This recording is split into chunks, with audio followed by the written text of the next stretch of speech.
Hey, and welcome to Reality Behind the Flight, a new podcast from FlyGuys. I am your host, DaCoda Bartels. I am the COO at FlyGuys, and today my guest is the CMO of FlyGuys, Chief Marketing Officer, Whitney Savoie. Hi, guys. Whitney Savoie, like DaCoda said, Chief Marketing Officer here at FlyGuys. I've been at FlyGuys about 4.5 years now, so sort of an OG. Definitely an OG. 4 years in FlyGuys years is a long time. It's like dog years. It's really 12. Yeah. Well, guys, today is the very first time that we're doing this. This is a brand new idea, a brand new concept that came out of the marketing team, which Whitney leads. So we really want to start there and kind of understand where this idea came from, why did we feel like it was something necessary, and how did we land right here at this table talking to you guys right now? Yeah, so the idea was birthed, I think, originally through our pilot advisory board. So something that we implemented last year, the pilot advisory board, we flew in, I think, 5 or 6 pilots from across the country, and we wanted to learn about the pilot experience. What is it like to work for FlyGuys? Do we compensate you well enough? Do we communicate well enough? What training materials can we, implement? Things like that. We really wanted to hear the voice of our pilots. And something that they mentioned was that they listen to podcasts regularly to develop their careers and learn about the industry. And so we left that meeting going, we should implement a podcast, but not just for our pilots, but for our customers, for our internal team. And so that's sort of where it was birthed. It was this idea of giving back to the market and really listening to what our customers and pilots wanted. And they were saying podcasts. And so that's what we're delivering. Very cool. Yeah, and obviously I agreed with the idea because here I am hosting it for you. Yeah. So I think it's really interesting the way that this whole concept kind of came about was really wanting to connect with the pilots more. Mm-hmm. I think that's something that at FlyGuys we're always really striving to do more of, and it can be difficult to do as much as we want, right? Because it's all the time we kind of want input from pilots, but we're talking to pilots from every different state, locations, time zones, levels of background, skill, and all that kind of stuff. So at the end of the day, like, we can do none of what we're doing without the pilots. So really, guys, we're doing this for you to connect with you. And so we'll be looking for all kinds of different feedback. I'm sure at some point in time, we'll even have, pilot guests, and we'll want to just really get into, what is the experience like for the pilots out there? Because that's our job at the end of the day, is to provide the best experience, to create the safest working environments and create the highest quality data capture workflows and just work together to be the best at what we do in this industry. So I'm excited that we're doing this, and this is really, really neat. So thanks for having us. Yeah, I mean, just to piggyback on that, the pilots are the heart of our team, right? We have pilots all over the country, about 20,000 FAA Part 107 registered pilots in our network, and we talk to them every single day. We hear from them every single day. They're out in the field. They're sort of the face of the brand in the field. We're not out there, and so we need to lean really heavily on their experiences to, one, make it better, but also to continue to develop the brand and develop our pilot network. And so the podcast is for our pilots, but it's also to show our customers all the work that they're doing out there and all these great talented pilots that we have and what you can do with these in deliverables. And so I'm hoping that we can pull in not only pilots, but customers and members of our board, our executive team, our mission coordination team, to talk through all of the things that it takes to get our pilots in the field. And so that's sort of where the name came from too, right? Reality behind the flight. There's a whole lot of work behind the scenes that happens that people are not even aware of before we even put a pilot on a mission. And then there's all this work after the pilot's on the mission that we have to do to send a perfect deliverable to our customers. And so we wanted to kind of give you guys a look behind the curtain. That's the vision, right? A look behind the curtain on what we're doing to get you out in the field and to show our customers that it isn't as easy as some of them might think. It's difficult. It takes a lot of hard work to get our pilots out there and to make sure that they fly the scope of work right, that they are educated enough to do it the right way, and that our team understands what the customer needs. And so I think it'll be interesting for folks to see all the behind the scenes work that happens for every single mission. And we're doing thousands of missions a month. Yes. So we're scaling this thing while also learning. Yeah, that's definitely true. again, I really think that, we're still talking about the pilots just really being the heart of it. That will probably be a main theme of Of this course. entire podcast. And it really rings so true because at the end of the day, the pilot community providing feedback with us as we're sort of navigating the new industry. It's still very new. I mean, I've been in the industry, the drone industry since inception, was in manned aviation, flying helicopters and airplanes before this. And I think, what we're doing and how we're providing job opportunities for folks, the way that we can be the best at that is really collaborating with the pilots. Like Mhm. I feel like there's been sometimes almost a bit of a negative connotation in what services we can kind of offer is like we're just kind of middlemaning things. Mhm. I think there's a lot more to it than just that, and that comes down to our relationship with the pilots. Like at the end of the day, we're not just saying you have to do X, Y, Z, and this is the only way it has to be, and it's a cold transaction between us and them.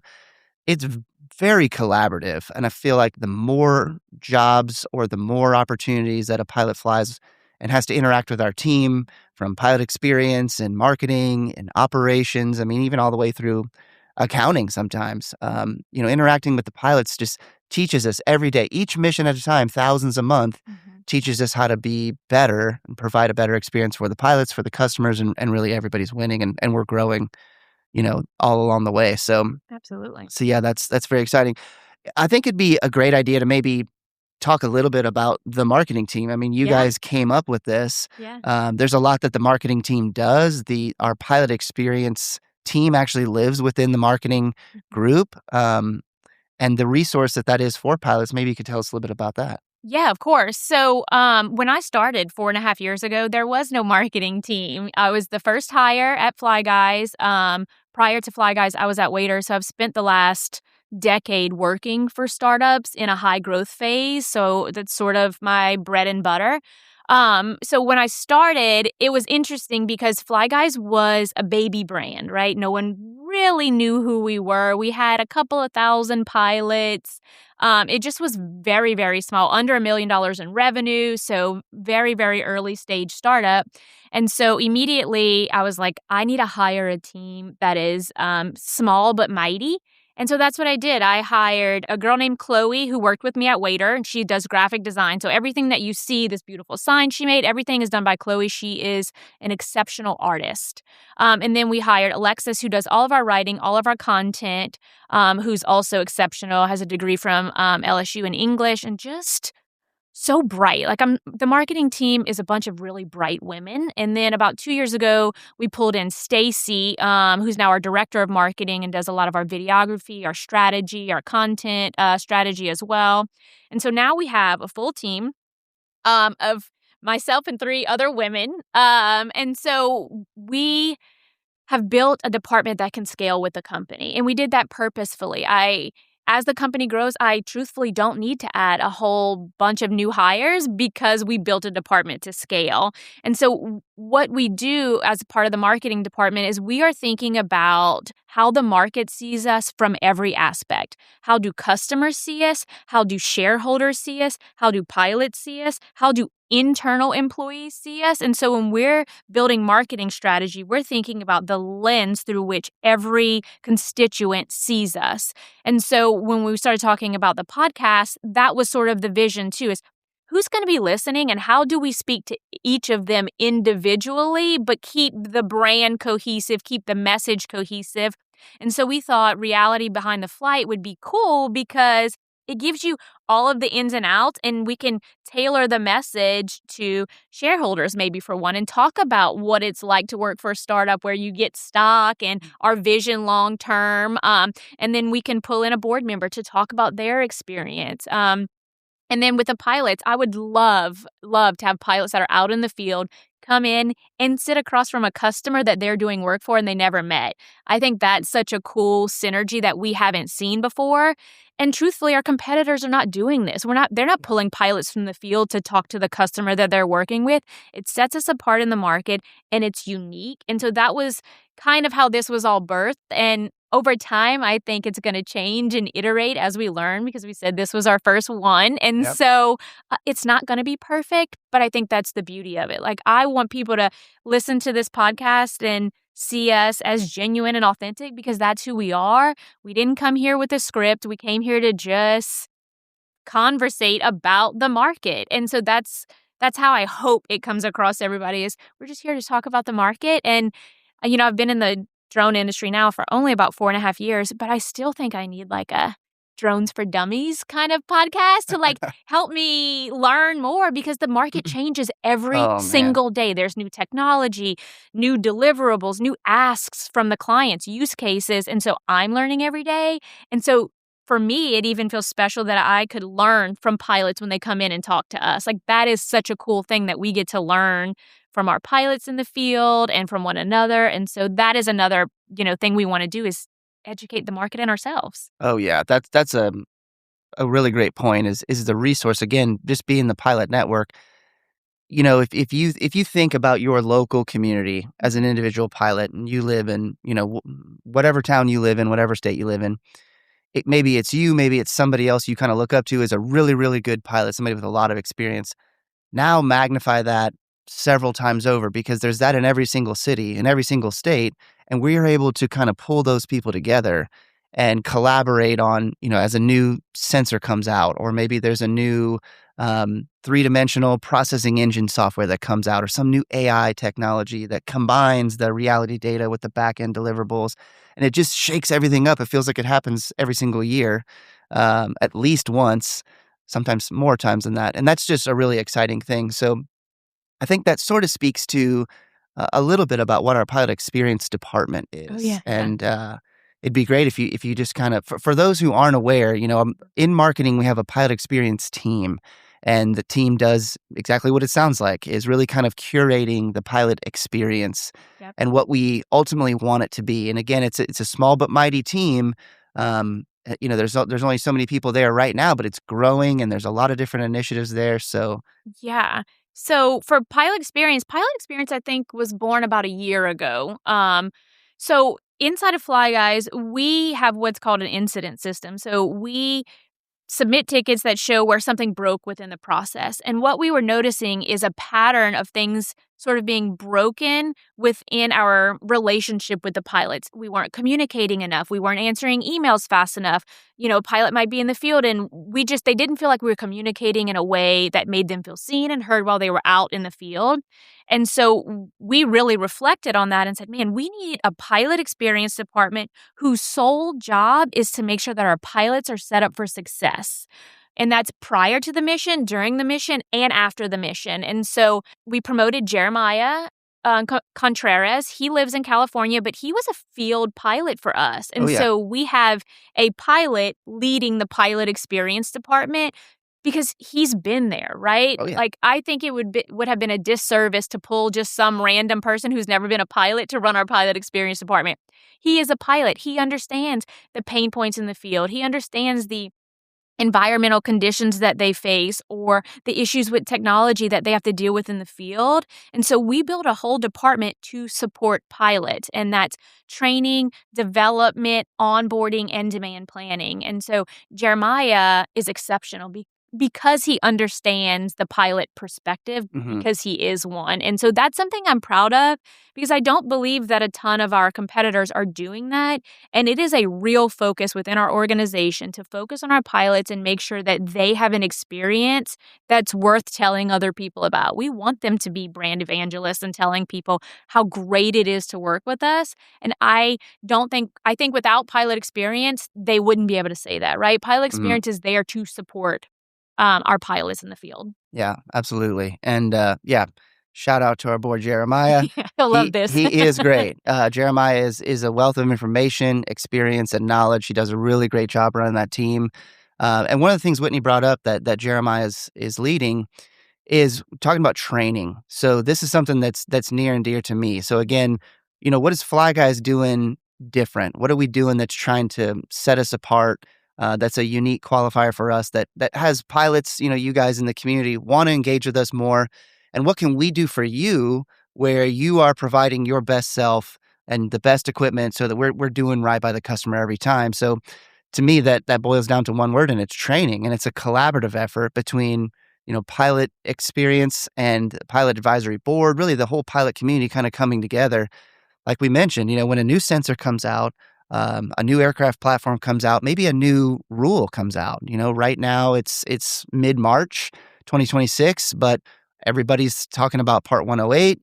We're maybe see some changes to 107. All these things are happening and changing so frequently. How can we get together and look at training to just better equip folks in the field? How can we even utilize some of the more experienced pilots from the network with some of the lesser experienced pilots and bring those guys together, those gals together? Mhm. I think there's a lot that we can do there. So very, very, very excited for what Pilot Experience is doing with Jeremiah and the team there. Whitney, one other thing you brought up, we were kind of talking about the brand, and I know you've got Yeah. your shirt on. I guess I should have wore a shirt, Yeah. um, but It's okay, I forgive you. we've got our cool logo back there.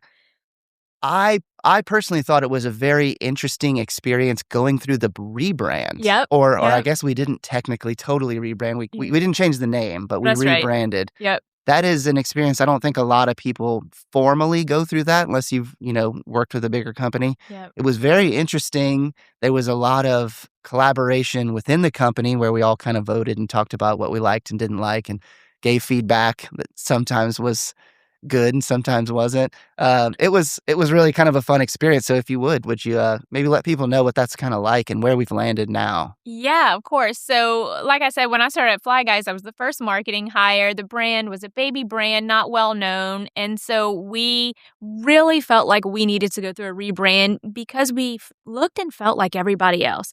Everybody in the drone industry had a blue logo because it looked like the sky and drones were in the sky. And so we met with an agency and they showed us this screenshot of all our competitors next to each other with our website. And we really couldn't point out which one was us and which one was them. And it was like, as a marketer with all of my experience, I was like, how did I let this happen? So anyways, we went through this whole rebrand process and we surveyed our customers and our pilots to really get an understanding of how they felt about us, how they felt about the brand. And when we talk about brand, I think most people think of brand as just a logo, but a brand is how you feel when you see that logo. Mhm. So think about the biggest brands in the world and how you feel. Amazon, for example. When I see an Amazon logo, I think easy, convenient. Returns are very easy for me. I'm a busy working mom. That means convenience for me. So I'm an Amazon lover, right? For Fly Guys, when people see our brand, we want them to think we're trustworthy. We're a partner in solutions. We're competent. We're the way I describe it is we're relatable experts. Like you look at the brand and you go, man, I want to have a beer with those guys, but they also really know what they're talking about. And so that's how we built the brand. We went from this sky blue to this more earthy tone, the greens, the oranges. And it was really to resonate with our pilots because they're in the field. Yeah. They're capturing data of the earth. And so we wanted it to feel earthy and cool and colors that our pilot network and our customers felt comfortable wearing and sporting. And so we landed on this like hunter green color with orange accents and the new logo, if you look really closely, it is an F and a G, but it's also a mountain with a reflection. And so I thought it was cool that it was sort of like an Easter egg. And when you get it, you get it. But that whole experience was really cool because we learned a lot about how our brand was viewed from the outside. And we were able to sort of change the narrative of who we were, right? We went from this little local DSP to a nationwide recognized brand Mhm. with just a rebrand. We went from small mom and pop to scalable nationwide company. And it was a fun experience. I mean, Was. I wouldn't change anything about it either. Like, you get nervous as a marketer if you rebrand and it fails. I mean, I could have just walked out the door. You know Yeah. what I mean? Like, if it didn't go well, what the heck was I gonna do? And it went really well. So thank you to Mesh for helping us because they were our agency and they were just an exceptional partner and really understood what we were trying to do. We were trying to move from local DSP to nationwide reality data capture partner. Mhm. Yeah. Yeah, it was very interesting, and, I think pilots in the community, we've seen companies try to do this and it not work out so well. There was some pressure, and I think we landed in a great spot. I Mhm. personally love the colors, and just kind of the whole vibe of it. You mentioned the kinda sportsman aspect of it. Of course, Fly Guys is based here in Lafayette, Louisiana, And Louisiana is known as sportsman's paradise. So I do think that it's interesting. We get that question a lot of times, where are you guys actually headquartered? Yep. Well, we are in South Central Louisiana. So Lafayette is the name of the town. Our office is actually smack in the middle of downtown. It's not a huge town. But we are right in the center of it, right on the main street on Jefferson here, which we could pretty much walk to our office from where we are now. Yep. But I think that's kind of a unique thing too, the fact that we're bringing opportunities to really all 50 states inside the U.S. Yep. for now, Yep. soon to be maybe more locations. But that's interesting, right? Like I think being located here but communicating with everybody else, we've had a lot of comments from some of the pilots about, man, where's that guy from? They'll talk to a mission coordinator or something, maybe pick up on a bit of a Southern accent. Yep. And I think that's kind of interesting. So Yeah, it's cool that the company was started and founded right here in Lafayette, and now we're nationwide, and like you said, hopefully soon to be international. But it's been a really fun journey over the last 4.5 years to watch the company grow, to add all these new employees, to add new pilots, these new experiences. And like you said, 4.5 years at a startup is like 10, 12 years anywhere else because it's so fast paced and there's no playbook or rule book. We get to build the playbook and rule book as we go, yeah, which is also unique. I always tell people when they interview with us, I ask them, can you handle chaos?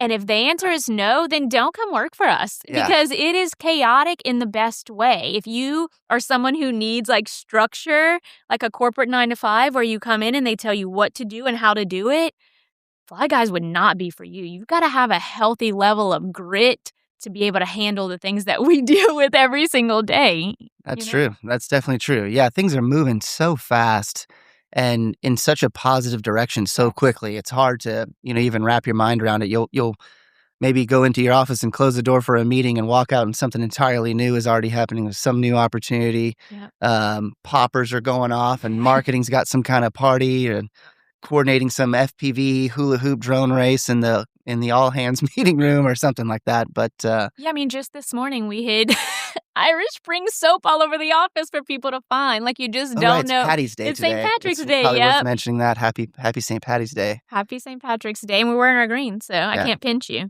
DaCoda, why don't you tell us about your experience in the industry and your past work experience because it is very unique and interesting, much more unique and interesting than my story. Oh. So I love when you tell about where you started out in this industry. All right. Well, for me, so I started out, like the drone industry kind of happened to me many, many, many years ago. I was working as a helicopter pilot in the film and television industry. And my first experience with drones was trying to even remember what year this was. It was a long, long time ago. I remember I was on set with a director of photography in Vancouver. And this guy at the time was trying to explain to me how robots were going to take over aerial cinematography. And I had just finished my commercial and instrument rating for helicopters. And I was like, well, I hope that's not true because I just spent all this money to go to flight school and I wanted, get heavy into aerial cinematography. And I was thinking like, man, that's actually a really neat idea, but that's got to be a long ways away. Right. Well, it wasn't. So anyway, I worked for a while as a aerial cinematographer and helicopter pilot. So my job really was mounting stabilized camera payloads to aircraft, primarily helicopters, but I mounted cameras to paragliders, paramotors, ultralights, airplanes, anything that would fly for whatever reason. Even opened my own business back then called Barnstorm Cinema. And the whole point of the company was really for production teams to get in touch with us. And for whatever reason that you needed a camera in the sky, we would basically solve that problem in a kind of a turnkey fashion. And did that for several years. It was phenomenal experience. It was an absolute blast. Worked on countless movies, big budget productions all over the country. Name them. Can you say them? Because I think that people want to hear. Yeah. If you're familiar with IMDb, the Internet Movie Database, that's the easiest, kind of like LinkedIn for movie people, sort of. There's a whole list of most of the things that I worked on there. In a lot of cases, the aerial team, we'll come in, it's a very specialized unit. You don't need to work on the movie the whole time, right? So a lot of times a movie will film for I don't know, 3 months, 6 months, maybe, sort of depends on the budget and what's going on. But the aerial unit's usually gonna come in, it's expensive, so they're trying to, and there's a lot of risk involved, so they wanna condense that down to just a handful of days, get all those aerial shots. So a good example of an aerial shot would be kind of an opening sequence, what they would call like an establishing shot. So everybody's seen that, right? Where movie's just getting started and here's downtown New York City or here's the Golden Gate Bridge or whatever. You immediately can reference, okay, we're in San Francisco or there's Times Square, that kind of stuff. Um, and then we get into a lot of second units, which would be any of your car chases, your explosions, anything where like stunt units are involved. There's a lot of helicopter work there doing kind of car chase stuff, but I could go into that for days. But I'll speed up to what happened in my first experience when a drone showed up on set. I was working in New Orleans at the time, and I was hired to go out for a production kind of on the North Shore in New Orleans, and flew the helicopter out, landed, met up with the production team, and we're kind of going over the shot list for the day and, working with the producer and director. And they also let me know that they had hired a drone crew. And this is the first time I'd ever had a drone crew working with us at all. And these guys had a rented van. They had driven in from San Francisco to New Orleans. That's a long drive. And they had this drone, and this thing was ugly, let me tell you. So for the major drone geeks out there, like, this thing had probably the first ever version of brushless motors on the gimbal, need manually tuned and balanced. ESCs were a mess. It was nothing like the off-the-shelf DJI amazing products that we have today. Like, you have to really know how to get in and fine-tune all kinds of things. But I took one look at this and I was like, okay, production is basically pitting us against each other. And I knew right away, because I had some experience, again, working with that director of photography in Vancouver. I knew the limitations of, we just kind of called them RC stuff back then. So I knew that there was going to be some things that this drone could do that would probably be pretty neat, but there were definitely some things that it couldn't do. And a good example of that would be anything high altitude or high speed. Back then the drones weren't really so great at that. Now they can do a lot of that. That was my first experience with kind of seeing a drone. And what I ended up doing was working with one of those guys really closely from the drone team, because at the time, the tax incentive for film production, very tax incentive driven industry, was super hot in Louisiana, very, very busy. There was more movies being made in New Orleans at this time than Los Angeles, Hollywood, anywhere else. And so we worked together and I had access to airplanes, had 2 helicopters, a hangar, basically anything you needed. And then we had the drone, and it took, I don't know, maybe 6 months. And the drone was just getting requested like crazy. Can you bring the drone? Can you bring the drone? Because you don't have to ferry a helicopter. You don't have to bring in an airplane and worry about refueling and flying back to the airport. You just charge a battery from a generator. So the kind of stuff that we could get done with a drone, just keeping it right there on location, on set, was incredible. I mean, it opened up the door to all kinds of new dynamic shots that created this really powerful storytelling tool that just changed everything. And it changed the whole course of my career. I mean, we're sitting here talking about nothing but drones now. So anyway. So what, Yeah. after the movie film industry, then is that when you started aerobotics? Because that's where Yeah. DaCoda and I met at the Light Center when That's I was right. the PR manager. And his company, Aerobotics, was in the Light Center, in the Yep. incubation, OM, in the Opportunity Machine. And I mean, I remember it very well because every so often, I guess every couple years, I get my memories or whatever. And it's me. I was Oh, you have filming. the picture? The Yeah. one where you turned around like this and we're in the No, egg? it's a Oh, different one. okay. It's when you're out in front of light, you have a huge drone, you have your aerobotics van, and you were scanning the Light Center. Yes. And Yes. DaCoda had really long hair. I just remember, it was like a decade ago that Oh, we yeah. met. Oh, yeah. And I was just like so intrigued because I'd never seen drones in that way. I mean, a decade ago, it wasn't as common as it is now. I mean, it's Yep. still very new. And so tell me about aerobotics because Yeah. that's how we met. Okay. So fast forward a little bit from the movie days. This is now about 2014, I think, Yeah, is that sounds about the right. time that Whitney's talking about. And so what happened, remember I referenced that film industry is very tax incentive driven business, right? Which basically means whichever state has the most appetizing tax incentive, film production is going to go there and shoot a lot of the movie there. Well, it looked like the tax incentive was kind of drying up in Louisiana. There was some politics at play, and things were kind of moving to Atlanta. And it did. Everything mostly moved to Atlanta. It still happens a little bit in Louisiana, not super busy like it was. And I had already moved from Hawaii to Vancouver, was living in British Columbia, then moved back to, New Orleans. And I very quickly understood that if I was going to stay in the film industry, I was basically signing up to move every time the tax incentive changed. And, I love Louisiana. I wanted to raise a family here and be closer to my family. So I was looking for a reason to kind of put down roots. So as this drone technology it was blowing my mind, and I knew this was absolutely taking off. I looked at what are some other use cases. So being from Louisiana, we have a major oil and gas industry here in Louisiana. So we have an enormous amount of helicopter traffic. Obviously, as a licensed helicopter pilot, I had all kinds of buddies from flight school that were flying offshore.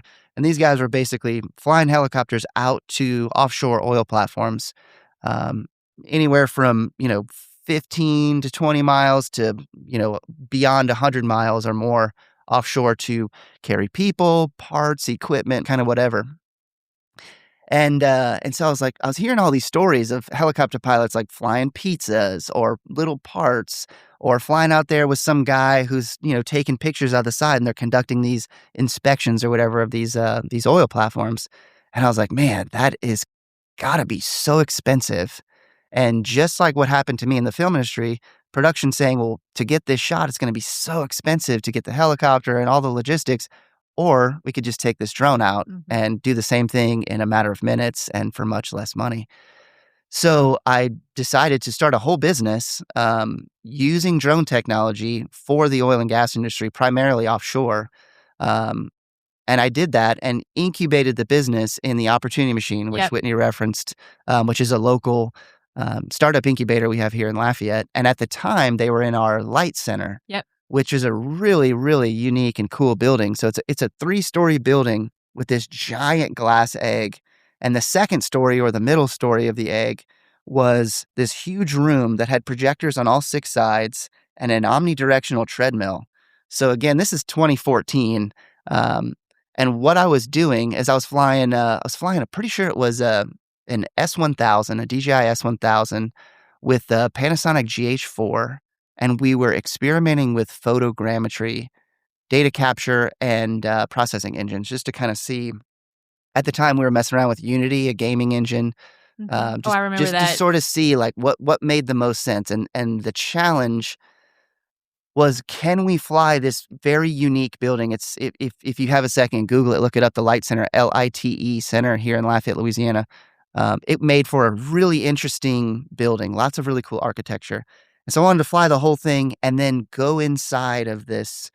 I mean, nowadays everybody wears the goggles, but that room is just like virtual reality without the goggles, and you can walk around and kind of navigate the space without anything on your head. Very cool. And given that it was 2014, I think Right. that was a really unique experience.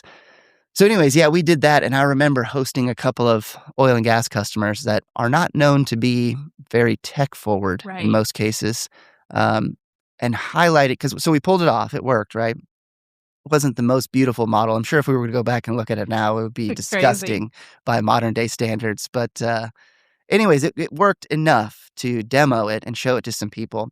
And the goal there was that we could do this to your offshore oil platform. So we could scan the whole thing, and then you could virtually tour a facility, which is otherwise incredibly difficult to get to. Either takes a very long boat ride or a helicopter ride, and conduct inspections or trainings or anything virtually, 12 years ago. Yeah. So, and that is where we met. I remember being inside of that, projector room, and Yep. you taking a picture because you're like, this is going to be such a big deal one day. And Look now at us now. that's what we're doing all the time, thousands of times a month for customers with our pilots all over the country. So It's crazy it's to, wild. think back, a decade ago. In the film industry, they found that drones were a less expensive, safer way to do things. Then you said it was the same thing for oil and gas. We are now seeing that across all Oh yeah. industries. So can you just give some examples of how we're using drones in agriculture and all these different verticals that make things safer, more efficient, less costly, etc.? hmm Yeah, so I mean, the first thing that it kind of boils down to across any one of these industry verticals is human risk exposure, right? So in most cases where you would otherwise have to have sent a person, and this person is either, walking in, climbing in on some scaffolding, maybe rope accessing in, or having to go by helicopter, airplane, whatever, you're removing that whole risk profile because you're sending a robot. And nowadays, 2026, some of the robots, I mean, the primary drones that we're using are fairly inexpensive, really. I mean, in the grand scheme of things, you're talking about thousands of dollars of equipment. It's not cheap, but it's not a human life we're talking about, Right. right? Now, the other thing is because of the cost, pretty affordable for a lot of industries that I don't think would have ever even considered capturing aerial data. So an example I'll give you is a roofing company, right? Or let's call it building envelopes. Any sort of commercial building or large residential buildings, anything like that. Any big real estate asset class, you're not going to hire a helicopter to come look at the roof. Probably not. I mean, maybe there's a handful of cases out there that I'm sure have done that and have you know screamed when they looked at the bill for it. But if you can do that for hundreds of dollars, maybe a few $1,000s to have a really high definition, unique perspective of an otherwise very difficult area to access, that's an incredibly powerful tool that's then giving you all this imagery. And you think, okay, what do I do with all, I mean, these are great photos, right? Like this is a perspective I would have never otherwise gotten. I'd have had to put a person on a ladder or gotten a crane or done all this stuff. But now you couple these very powerful images with software and now layer in AI to the software for predictive analytics.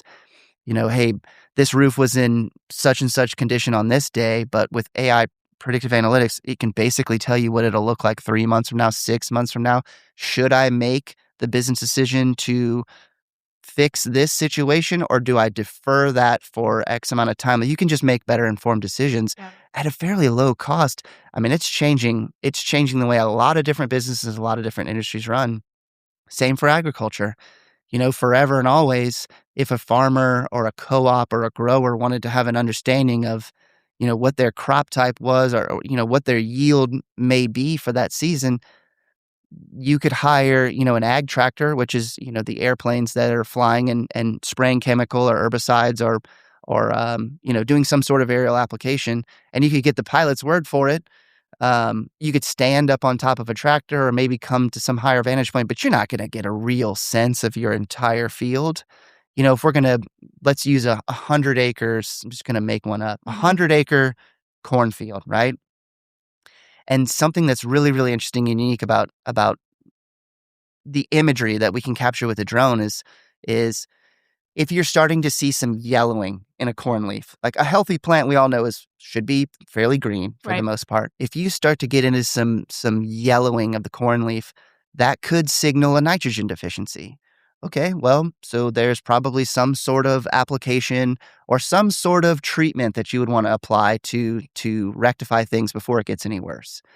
Well, a farmer's option back in the day was, well, let's get the airplane in here and just spray it all. Well, Mhm. that's expensive because now you're spraying a whole lot of chemical over the entire area, including the area that may not even be affected. Whereas with what's known as precision agriculture, you could fly over the entire 100 acres with a drone and have incredibly high detailed imagery, isolate only the specific area that's affected, and then really go in and quantify the surface area that has potentially been affected and only apply a remedy to just that one certain area. It's just much more precise, and that sort of speaks to, what drones are doing. It's just it think about Google Earth. I think most people have looked at Yeah. a Google Map satellite view or used Google Earth to sort of get an idea of somewhere they might be traveling or something like that. We can do all these different orthomosaic maps, which is just a fancy word for generally a map. Like just replace Google Earth with a specific area that you want to look at and fly with a drone. We do those thousands of times a month. It's very inexpensive. It's incredibly high detail and it's very, very powerful. And like I said, then you layer on all the options we have with customers providing software and AI, and there's just no ceiling yet that we found to the kind of actionable insights you can get off of that kind of stuff. I love that. It makes marketing very easy. Endless use cases, Yeah. new opportunities all the time. We will take them. Yes. Yes. Yep. Endless use cases for sure. We're constantly coming up with new things, and the industry is just moving so quickly. And that's why we want to have this podcast. That's why we want to have these conversations with the pilots.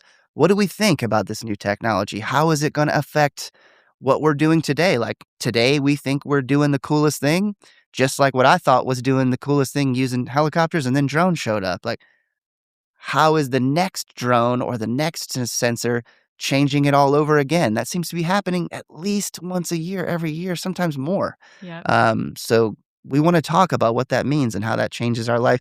As a pilot, that means, a more efficient platform, less time for you on site. Maybe there's more margin in the job for you, or you're going to make more money in less time, or maybe you get more opportunities because it's so efficient you can sneak in another job in that day. Mhm. That's the kind of stuff I'm really excited to talk to the pilots about, and we can all kind of learn this together. And it's different across different geographies as well. So mix in all of us from everywhere talking about it, and I think we're going to have a pretty interesting melting pot of conversation.